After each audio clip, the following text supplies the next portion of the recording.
핀테크, 돈 문제입니다. 예. 자, 돈이란 뭐냐? 자, 돈을 정의할 수 있는 분.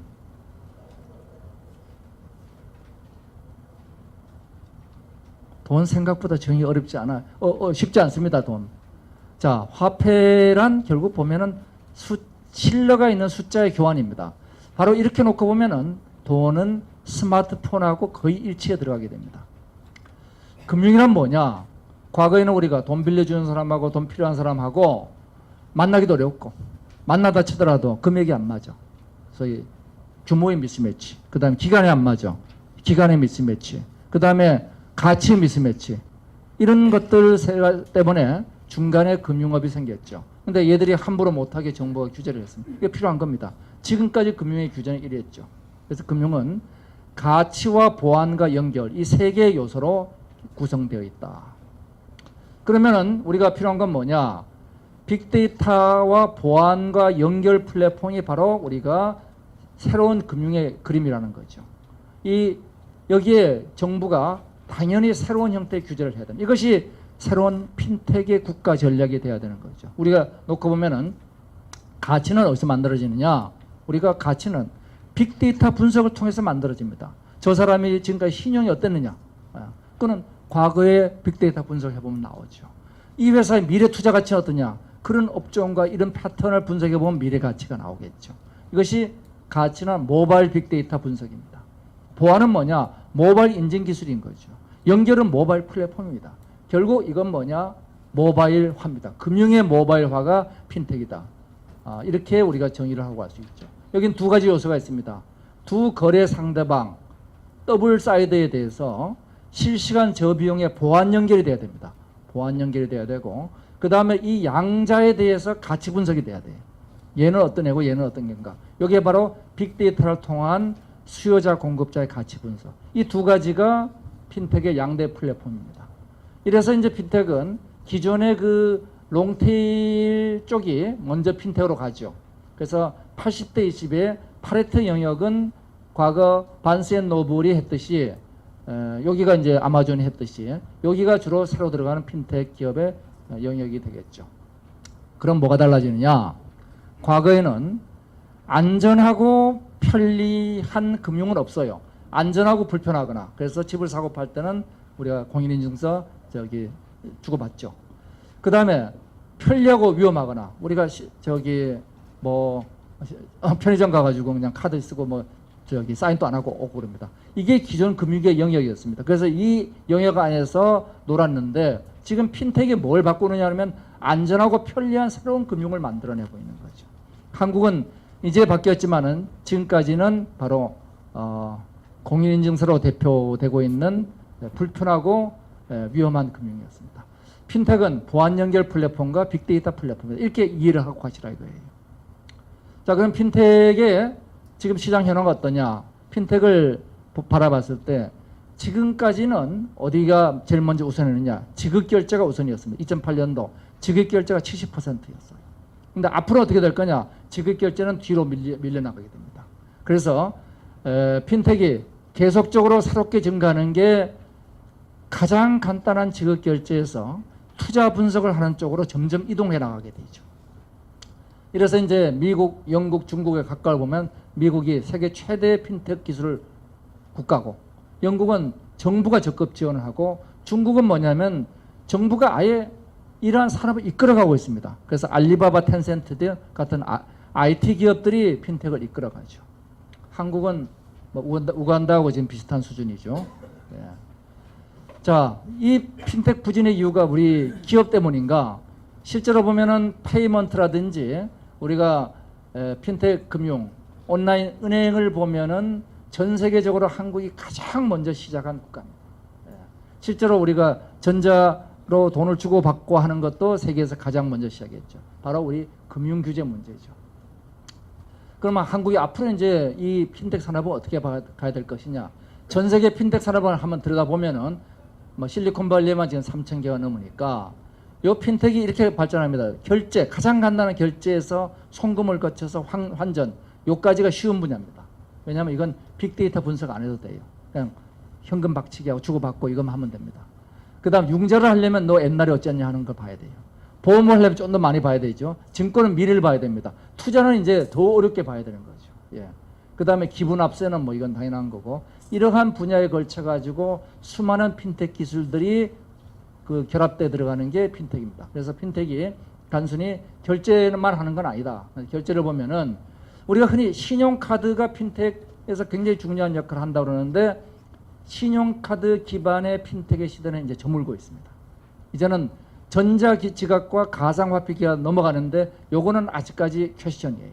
그래서 이제는 이쪽으로 넘어가고 있습니다. 우리 뭐 국내외 현황이 되죠. 전 세계적으로 많은 핀텍 회사들이 있고, 또 해외도 핀텍 기업도 유명한 회사들이 많이 있습니다.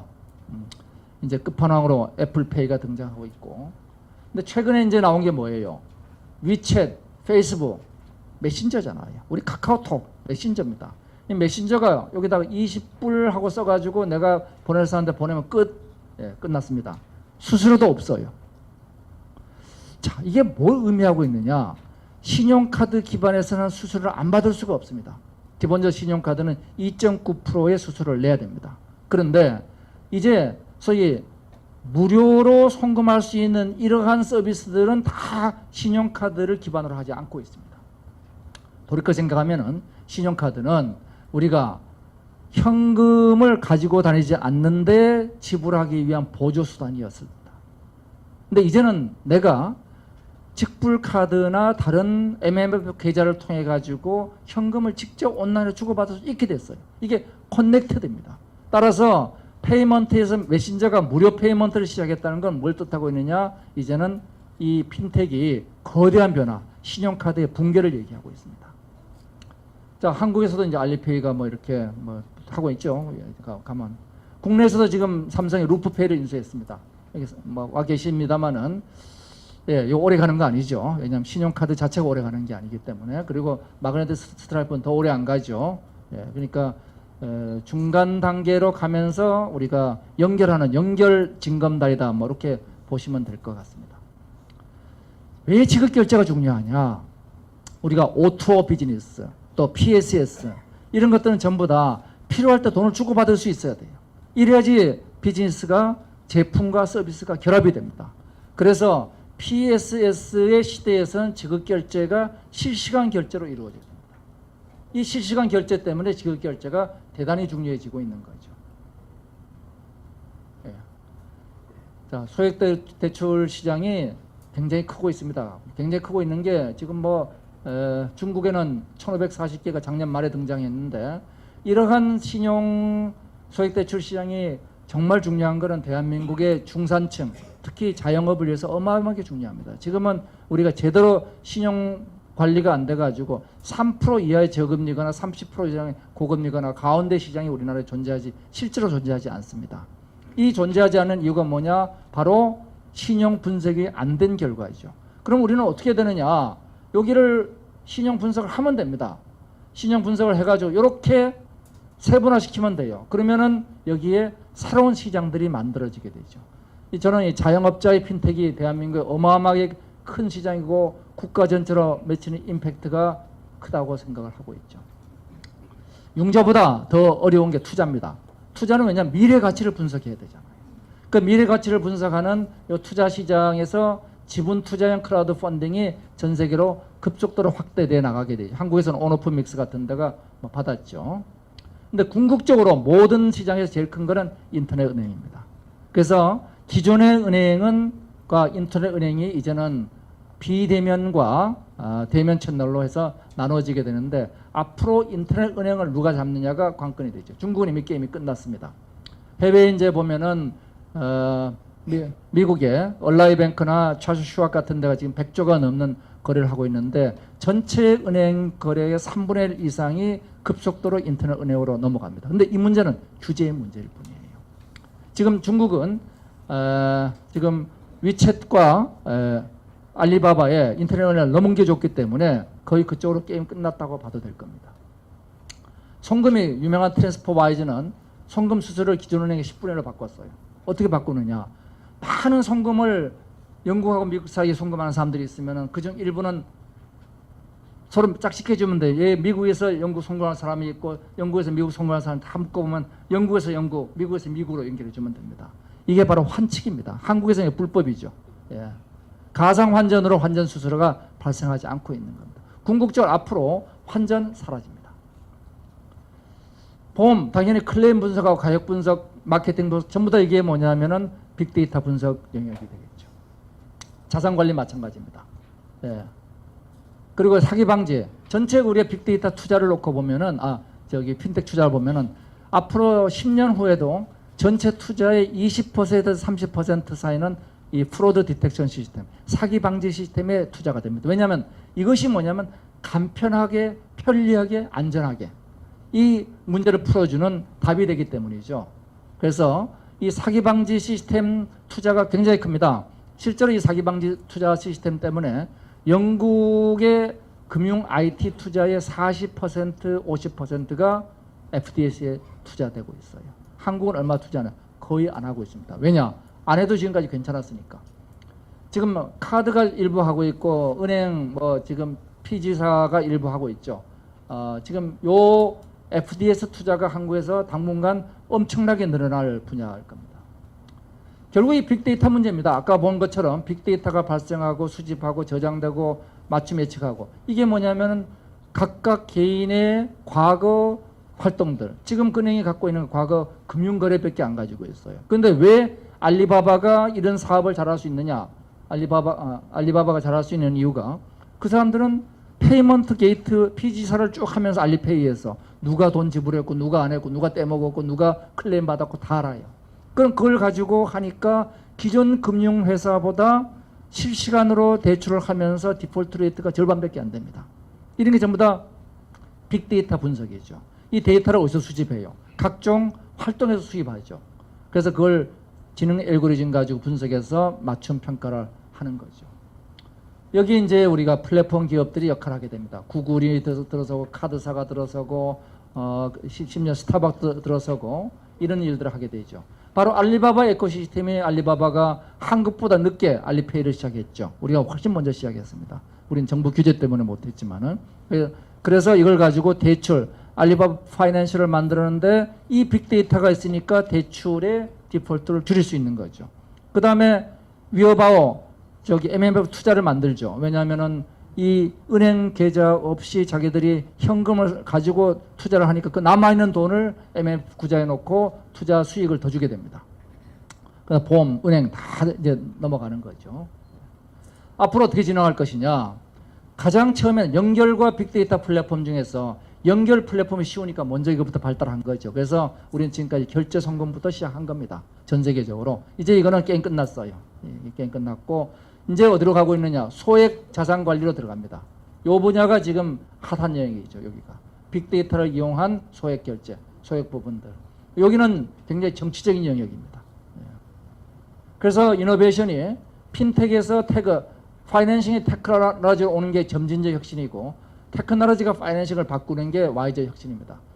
중국은 이렇게 들어갔어요. 근데 한국은 여기에 어떻게 될지 지금 모르는 거죠. 자, 제가 5시 반에 끝난다는 한 2분 정도 더 걸리겠네요. 자, 문제는 기술이 아니라 규제입니다. 지금 대한민국에 보면 이 많은 규제들이 있어요. 이게 다 핀텍 관련 규제들입니다. 다시 정리해보면 이렇게 많습니다. B2B 랜딩에서 이렇게 페이먼트, 이 많은 규제들이 있습니다. 이거를 이제 금융위원회가 획기적으로 패러다임을 바꿔서 이제는 사전 규제를 줄이겠다. 그리고 사후 책임을 명확히 하겠다. 오프라인 위주의 금융제도를 개편하겠다. 핀텍 산업을 지원하겠다. 이건 굉장히 대단한 우리 금융당국의 발상 전환입니다. 제가 코페르니쿠스적 전환이라고 얘기를 했어요. 근데 문제는 뭐냐면 이게 쉽지 않습니다. 모든 문제가 여러 법안에 걸쳐 있어요. 복잡합니다. 그 다음에 전방위성. 정부 규제 없어놓으면 민민규제 생기고 그 다음 민민규제 없으면 개별기관이 규제합니다. 보수성. 이 세 가지 문제를 우리가 어떻게 풀어나갈 것이냐 해서 이 복잡성 문제는 특별법이 하나 필요하다는 거고 요거는 지속적 규제 표준화가 필요하고 전체적으로 놓고 보면은 법을 풀면 협회가 규제하고 협회가 풀면 금융기관이 규제해요. 그래서 늘 보면은 악마는 디테일에 있다. 제가 그렇게 얘기를 하죠. 기본 개념이 뭐냐? 전자금융에 대한 전 세계 표준 협약이 바젤 협약입니다. 바젤 협약에서는 사전 규제를 하지 말라고 돼 있어요. 그래서 사후 책임을 물어라. 사전 규제는 하지 말고 이거를 기술의 중립성이라고 얘기합니다. 그래서 이 원칙이 지금까지는 한국에 지켜지지 않고 있었습니다. 이거를 이제 지켜야 된다.